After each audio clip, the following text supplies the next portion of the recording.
The Elder Scrolls universe, better known as the Orbrus, is a place full of wonder and mystery, endless colors, fantastical creatures, and magic beyond your wildest dreams. While it's easy to acknowledge this and see what lies on the surface, it is not so pleasant to see what lurks beneath. It is often that darkness, pain, and suffering occur in equal abundance, it just may not be as visible. Welcome ladies and gentlemen, my name is Scott from FudgeMuppet, and today I'm here to reveal to you some of the darkest parts of the Elder Scrolls lore, ranging from the eldritch and esoteric to the downright bloodthirsty and sadistic. You may even be surprised as you just look at some of the inhabitants of Skyrim and the sick activities that they get up to in the darkness. For instance, in Markarth there exists the secret Coven of Namira, a cannibal cult dedicated to the Mistress of Decay. Grave robbing, kidnapping, murder, it's all on the tables for this coven as long as they get to taste sweet human flesh. One of the most disturbing parts is that one of its members, Hogni Redarm, actually sells human meat to the populace as the bloodiest beef in the Reach. So unknown to them, half the populace of Markarth has probably been chowing down on some man's steak for dinner. I wonder if there would be a difference between the taste of man and elf. In the ice cave of Ingvild, there is an ultimate necromancer named Arundel who has a penchant for necrophilia. He was formerly residing in Dawnstar but got shafted for his necromantic practices, and he ended up finding this ancient Nordic burial ground. Here he is reanimating female Draga for his own protection, and he has an uncomfortable obsession with the young milkmaids of Dawnstar, going as far as to kill them and enslave their ghosts through necromancy so they can serve his lustful necrophiliac tendencies for eternity as a permanent member of his spectral harem. But Arundel would not be the only sexual deviant to take his lust to a very dark place. They drink all day and night, and what do? I work the forge. Why do they need me to do this? We use magic, not weapons. I swear, they're making me do this for a laugh. At least I'm not dealing with the prisoners down below. Yeah, I don't know how I feel about what goes on down there. I bet Narus gets a kick out of it. Nasty fella he is. You'd better quiet down before you end up there. Then I'd have to work the forge. Narus the Wicked is the nasty fella in question, and it seems he has taken inspiration directly from the 2005 horror film Hostel, not unlike Alicia Caro in Oblivion and her torture chamber for Argonians only. Narus seems to be the kind of guy who gets a bit of carnal pleasure from seeing people burnt, stabbed, flayed, punched, jabbed, and what seems like any kind of suffering, a true sadist. You heard what the necromancers at the Forge said about him, and if you were to sneak up on Narus himself, you may hear a few incriminating lines like, "They die too quickly, maybe I'll try and hold off on the paralysis next time. Give me more of a moving target, good practice," and the sweet smell of burnt flesh. Nothing better, really. So it seems besides the fact that the Thalmor have come and robbed the Nords of their traditional Talos worship, there are Ultima necrophiliacs and sadist necromancers that plague the land, not really giving the High Elves a good name, are they? In a video about the darkest parts of the Elder Scrolls lore, I would be amiss to not mention vampires. You need to only walk the halls of Castle Volkihar to see the gruesome feast of flesh and blood, and the stocks of feeding cattle enthralled men and women to serve a single purpose. It seems throughout all the Elder Scrolls games that vampires have appeared in areas and brought nothing but fear and death.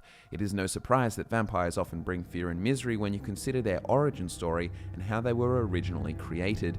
It all started when the Daedric Prince of Domination, Molag Bal, just to spite the Aedra Archae, who took great pride in his fear of life and death, brutally raped a Nedic woman named Lamé Beolfag. She was found by nomads who attempted to heal her, but she would eventually succumb to the cold embrace of death. However, on the night of her cremation, she would rise as the first vampire, brutally killing all the nomads. Lamé was unleashed on Tamriel and would end up creating many more vampires, spreading the curse that exists today. While Tamriel on the surface may seem about glorious battles, overcoming monsters and earning the favor of the gods, you may forget that it is a land still filled with all the repulsive acts that secretly go on in our own society. When you first enter the Dark Brotherhood and hear Babette, a child vampire, recall her latest assassination, you can see that she in fact did assassinate a pedophile. Perhaps this was the reason behind the contract. Again. Do the part where he tries to buy you some candy. Okay, wait. Here we go. Oh, you're such a pretty little girl. Would the sweetie like a sweetie? Oh yes, how about some chocolate? Oh yes, please, kind sir. My mama and papa left me all alone, and I'm so very hungry. I know a shortcut to the candy shop, through this alley. Oh yeah, very good, very good. My, it's dark down here. Oh, but you're so beautiful, such a lovely smile. Your teeth! No! Arrgh! It is truly disturbing, but this is not the only adult thing that the Elder Scrolls deals with. Substance abuse is a theme that is rife in Tamriel. Skooma. Yes, that narcotic, a substance derived from moon sugar and nightshade. It was the Dunmer who perfected its creation. They made a substance so addictive that there is no magic, blessing, or potion that can cure this crazed addiction. It can be consumed in liquid form, or the liquid can be vaporized and smoked through a pipe. Hashtag skooma vaping, let's make it happen.